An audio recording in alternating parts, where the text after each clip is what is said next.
Dags,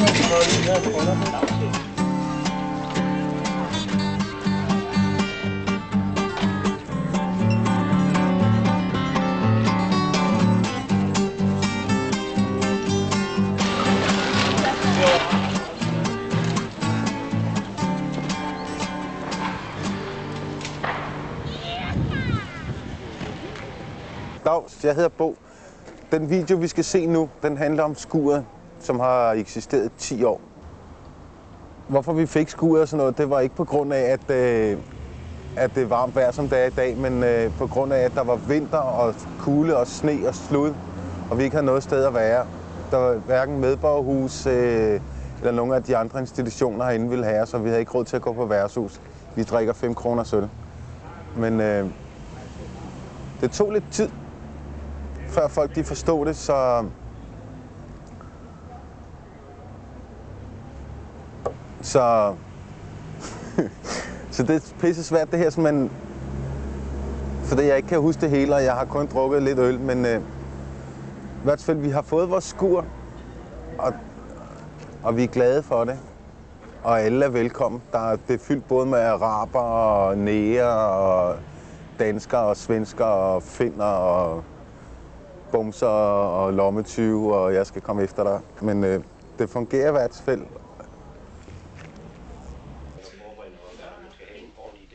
Kan vi se? Nej. Du har ikke engang lagt mærke til. Der er mange af de der, som er sådan nogle, der Så er også langt tyden, og det er også en overspil. Jeg vil virkelig godt have sådan noget lyd som noget. En klokken den er 6 om morgenen. Ja, for skuret går vi nu op i medborgerhuset i Blågården for at holde et af vores morgenlige møder, hvor vi taler om, hvad der mangler i skuret, hvad der skal laves, hvem der er på rengøringslisten, og hvem der har sprunget den over. Jeg har fandme engang været mål af den båd. Og så tager vi, det kalder vi så punkt 4, det hedder historie. Vores aktive gruppe. Og punkt 5 eventuelt. Og næste møde.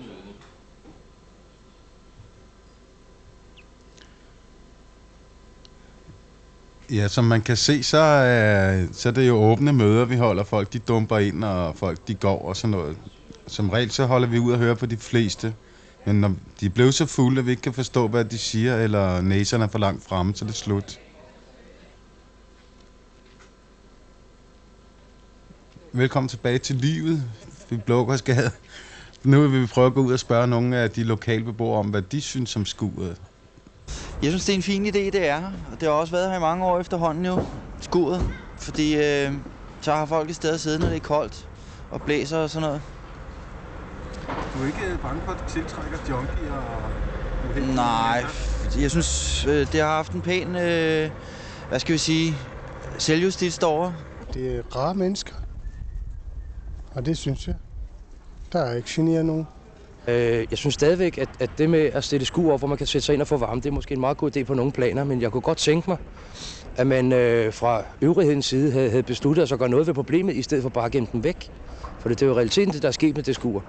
Det er, at man har ligesom flyttet de folk, der stod og drak bajer i portene og i opgangene og sådan noget, dem har man sådan ligesom flyttet indenfor i et skur, så de ikke ses så meget af de nye beboere i kvarteret, for det skete jo i meget pæn sammenhæng med, at man lavede bebyggelsen omkring Blågårds Plads. Og det man gør med skuret, jeg synes det er en lappeløsning fra myndighedernes side, for det man ikke vil acceptere problemet, som det er. Skulle man så lave et værtshus, hvor man kun tog 5 kroner for ølene? Nej, det skulle man ikke. Nej, man skulle tænke anderledes socialt. For det er de folk, der kommer i skuret, de kommer jo ikke kun der for at sidde og kvæle deres bajer, vel? De kommer der også på grund af, at de har måske en lejlighed, hvor de bor alene i, ikke? Og hvem fanden gider vågne op og så sidde og glo på 4 vægge hver dag? Det er der ingen, der gider, vel? Bruger du nogensinde selv skuret? Ja, helt klart. Det er hverdagsbrug.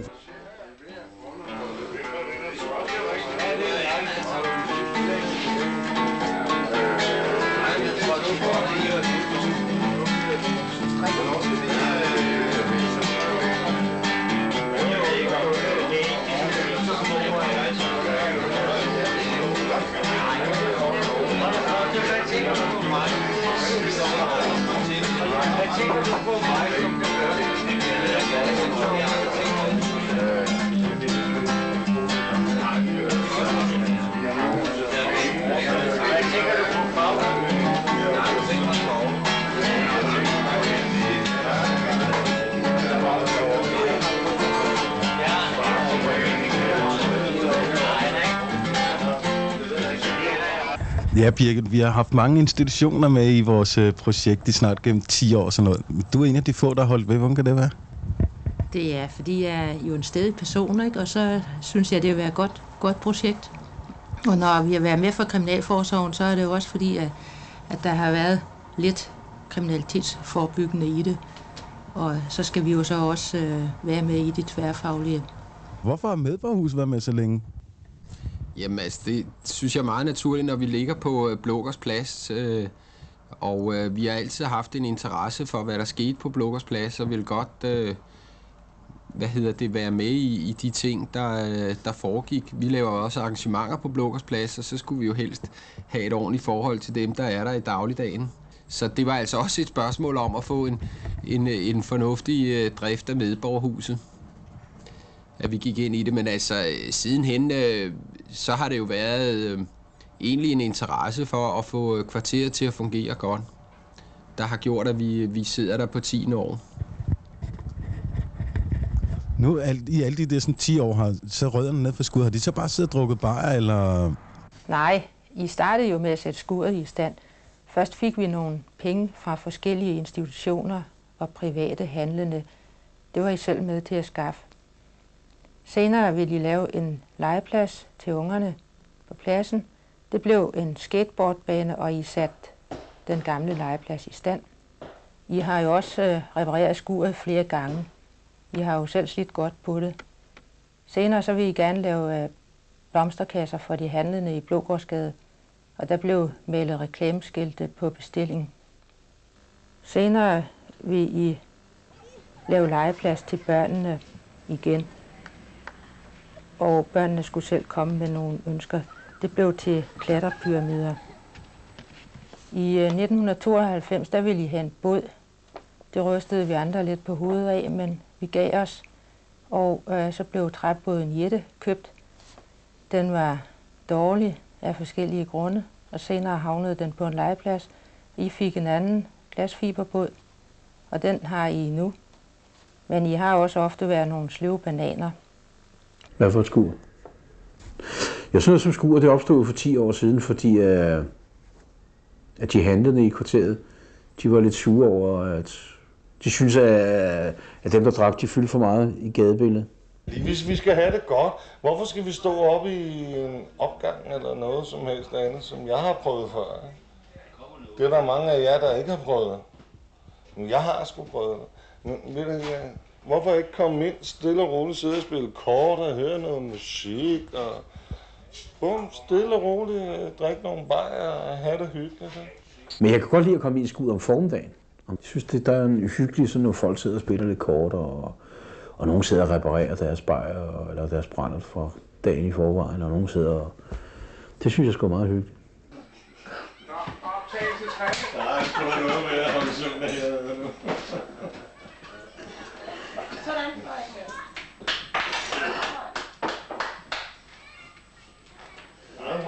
Ja. Skal du søge arbejde? Ja, men jeg har jo ikke fået det, som jeg havde søgt. Der var en tilbud. Ja, det skulle jeg. Jeg kunne egentlig godt tænke mig at spørge dig en gang til. Når man har sagt sådan, at alle folk, selv dine kammerater og alle andre folk også, sådan, de har sagt til dig, at det kun vil eksistere i 3 måneder. Hvad får du så til at tro, at det har eksisteret længere tid? Hvorfor har det eksisteret så lang tid, som det gør? Jo, det er jo fordi, altså, jeg har en anden mening end dem, ikke? Jeg gider ikke at være negativ. Altså, når man starter på noget, så må man jo også gå ind for det. Da vi startede dengang, Bo, du ved selv, du var jo selv med. Vi skulle nok sørge for, at det skulle køre. Nu har den eksisteret i over 9 år.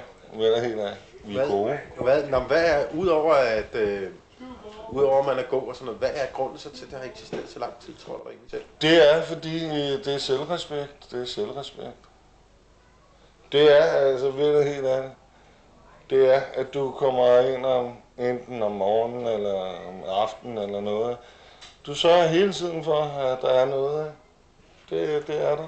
Vi skal være her alle sammen. Vi skal være gode bekendte. Og det synes jeg, at livet er sgu for kort til at skændes. Det var skurvogn, vi snakkede om. Ja.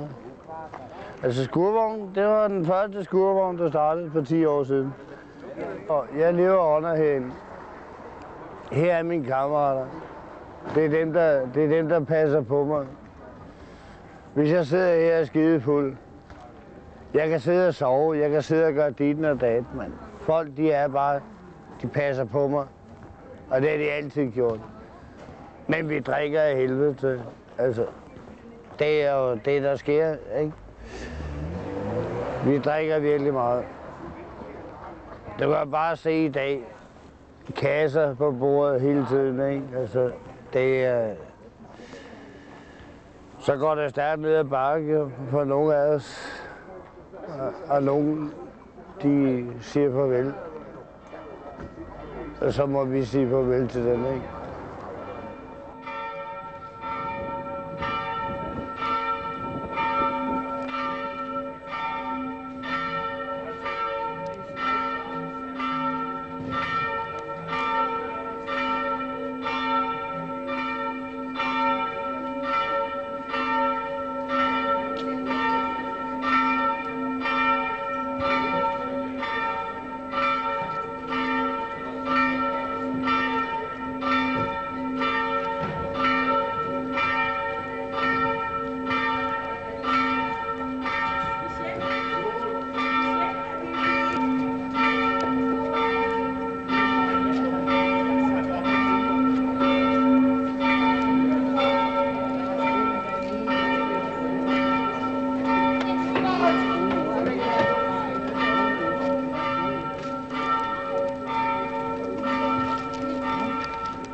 Lisbeth, jeg vil godt spørge dig om, hvor sømanden han bliver begravet hen. Ja, han bliver begravet på Assistens Kirkegård, og det bliver i fællesgrav, men sådan, at man ved, hvor det er. Det bliver ikke de ukendtes fællesgrav. Det bliver en græsplæne, hvor man kan se, at der er det, ja.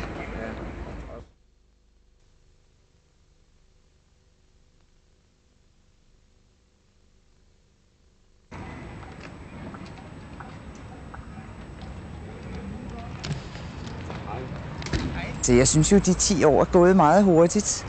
Jeg tror aldrig, jeg har gjort mig klar, hvor længe det skulle eksistere. Men altså, hvis jeg var blevet spurgt for 10 år siden, så ville jeg have sagt, at jeg synes, at det skulle eksistere så længe der var behov for det. Og det mener jeg, der er den dag i dag. Goddag.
Det ser sort ud, det der smør.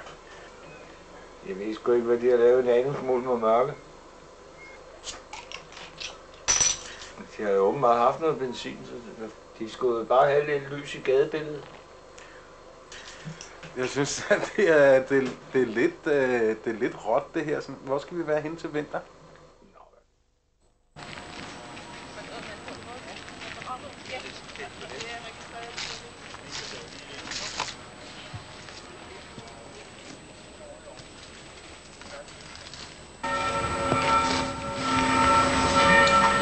Det er jo lidt mærkeligt at tænke på alle de timer, man har haft derinde, så bare brænder af på en halv time.